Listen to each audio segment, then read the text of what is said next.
கிறிஸ்துவில் பிரியமானவர்களே, ஆண்டவராகிய இயேசு கிறிஸ்துவின் நாமத்திலே உங்கள் யாவரையும் வாழ்த்தி ஆசீர்வதிக்கிறேன்.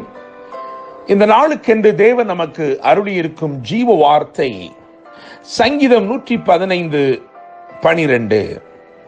கர்த்தர் நம்மை நினைத்திருக்கிறார், அவர் ஆசீர்வதிப்பார். ஆண்டவர் உங்களை நினைவு கூறும் ஒரு நாளுக்குள் நீங்கள் வந்திருக்கிறீர்கள். அவர் உங்களை ஒரு நாளும் மறந்து விடுகிறவர் அல்ல. அவர் உங்கள் பேரில் நினைவாகவே இருக்கிற தேவனாயிருக்கிறார். அவர் உங்களை நினைத்து உங்களை ஆசீர்வதிக்கிறார். ஆதியாகமத்தின் புத்தகம் 8:1 வாசிக்கும் பொழுது, தேவன் நோவாவையும் அவனுடனே கூட பேழையில் இருந்த எல்லாரையும் சகல மிருக ஜீவன்களையும் நினைவு கூர்ந்தார் என்று வேதம் சொல்கிறது. பிரளயம் அமர்ந்தது, பேழை அரராத்திலே ஒதுங்கினது. நோவா ஒரு புதிய சுதந்திரத்தை அளந்து கொள்ளும்படிக்கு புறப்பட்டான். என கேட்கிற தேவனுடைய பிள்ளைகளே, 1 சாமுவேல் 1:19 கவனிக்கும் பொழுது, தேவன் அன்னாளை நினைத்தருளினார் என்று எழுதியிருக்கிறது.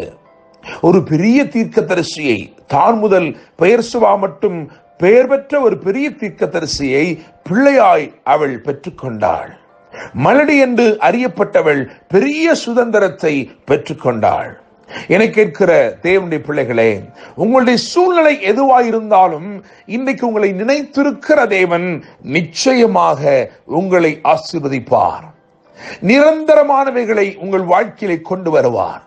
அவர் தற்காலிக தீர்வுகளை அருளுகிற தேவன் அல்ல. அவர் உங்களை நினைத்திருக்கிறார். எனவே நிரந்தரமான நன்மைகளை நிச்சயமாய் உங்களுக்கு அருளுவார். கர்த்தர் நம்மை நினைத்திருக்கிறார், அவர் ஆசீர்வதிப்பார் என்று வாசிக்கிறோமே. தேவன் எவ்விதமான ஆசீர்வாதங்களை மறுபுத்திரருக்கு அருளுவார்? ஒரு 3 விதமான ஆசீர்வாதங்களை ஆதியாகமத்தின் புத்தகம் 49:25 நான் சொல்லும்படிக்கு விரும்புகிறேன்.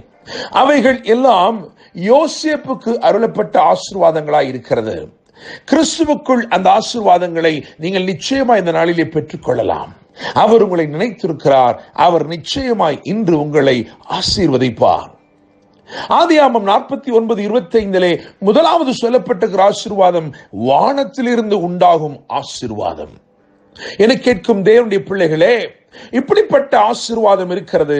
அது வானத்திலிருந்து உண்டாகும் ஆசீர்வாதம். வேதம் சொல்லுகிறது, நீங்கள் யாக்கோபு நிருபத்தை வாசித்து பார்க்கும் பொழுது, நன்மையான எந்த ஈவும் பூரணமான எந்த வரமும் பரத்திலிருந்து உண்டாகி ஜோதிகளின் பிதாவினிடத்திலிருந்து இறங்கி வருகிறது. தேவன் தம்முடைய ஆசீர்வாதங்களை, ஒரு சில ஆசீர்வாதங்களை வானத்திலிருந்தே உங்களுக்கு சிருஷ்டித்து அனுப்பும்படிக்கு விரும்புகிறார். அவைகளை நீங்கள் காத்திருந்து பெற வேண்டும். அப்படி என்றால் இந்த முதல் தரத்து ஆசீர்வாதங்களை நீங்கள் பெற்றுக்கொள்ள வேண்டும் என்றால் நீங்கள் காத்திருந்து பெற்றுக்கொள்ள வேண்டும். அப்போஸ்தலர் 1:5 இப்படியாய் ஆண்டவர் இயேசு சொன்னார், என்னிடத்தில் கேள்விப்பட்ட பிதாவின் வாக்குத்தத்தம் நிறைவேற காத்திருங்கள். எனவே அவர்கள் காத்திருந்து பெந்தெக்கோஸ்தே நாளிலே பரிசுத்த ஆவியானவரை பெற்றுக் கொண்டார்கள். அவர் வானத்திலிருந்து தான் இறங்கி வர வேண்டும். எனவே முதல் நிலை ஆசீர்வாதங்கள், அதாவது ஒரு நிலைமையில் இருக்கிற ஆசீர்வாதங்கள், இது பரலோகத்திலிருந்து இறங்கி வர வேண்டிய ஆசீர்வாதங்கள். இவைகளை நாம் காத்திருந்துதான் பெற்றுக்கொள்ள வேண்டும்.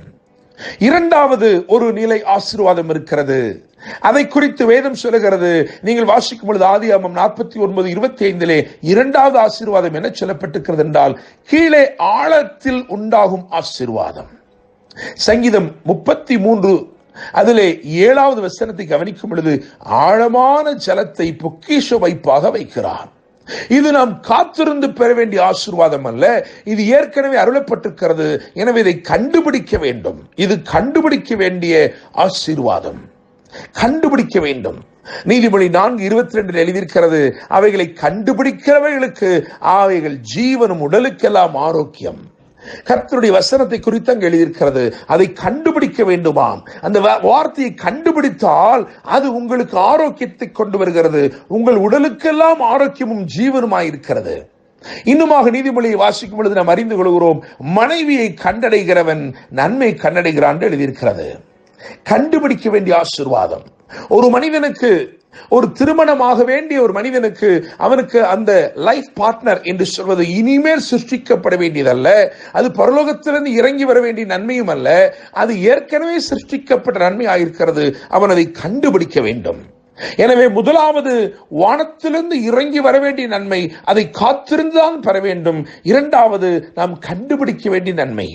கணுக்கால் அளவிலே கண்டுபிடிக்க முடியாது, முழங்கால் அளவிலும் கண்டுபிடிக்க முடியாது, இடுப்பளவிலும் கூட கண்டுபிடிக்க முடியாது.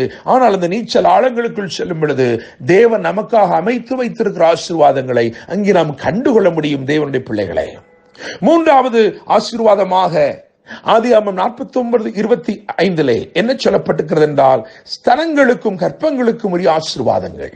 இது எவ்விதமான ஆசீர்வாதம் என்றால், இது நீங்கள் வளர்த்து கொள்ள வேண்டிய ஆசீர்வாதம். தேவன் உங்கள் கரத்திலே தருகிறார், ஆயினும் அதை நீங்கள் வளர்த்து கொள்ள வேண்டும். பொறுமையோடும் உண்மையோடும் நீங்கள் அதை வளர்க்க வேண்டும். ஒரு மனிதனுக்கு அவர் 5 தாலந்தை கொடுத்தார், அவர் 10 கொடுக்கவில்லை, 5 கொடுத்தார். காரணம், அவன் அந்த 5ஐ வளர்க்க வேண்டும். இன்னும் ஒருவனுக்கு 2 கொடுத்தார், அவன் அதை வளர்த்து 4 ஆக்க வேண்டும். அதே போலதான் பிள்ளைகள். தேவன் ஒரு குழந்தையை தான் தருகிறார், ஒரு பெரிய ஊழியக்காரனை தருவதில்லை. ஒரு குழந்தையை தருகிறார். ஆனால் அந்த குழந்தையை நீங்கள் வளர்த்து அவனை ஒரு பெரிய ஊழியக்காரனாய் மாற்றலாம், அவனை ஒரு பெரிய மருத்துவராய் மாற்றலாம், அவனை ஒரு உபயோகம் உள்ள தேவராஜ்யத்தை கட்டக்கூடிய ஒருவனாய் நீங்கள் மாற்றிக்கொள்ளலாம். எனவே 3 விதமான ஆசீர்வாதங்கள். ஒன்று காத்திருந்து பெற வேண்டிய ஆசீர்வாதம், இன்னொன்று கண்டுகொள்ள வேண்டிய ஆசீர்வாதம், மூன்றாவது நாம் வளர்த்து கொள்ள வேண்டிய ஆசீர்வாதம்.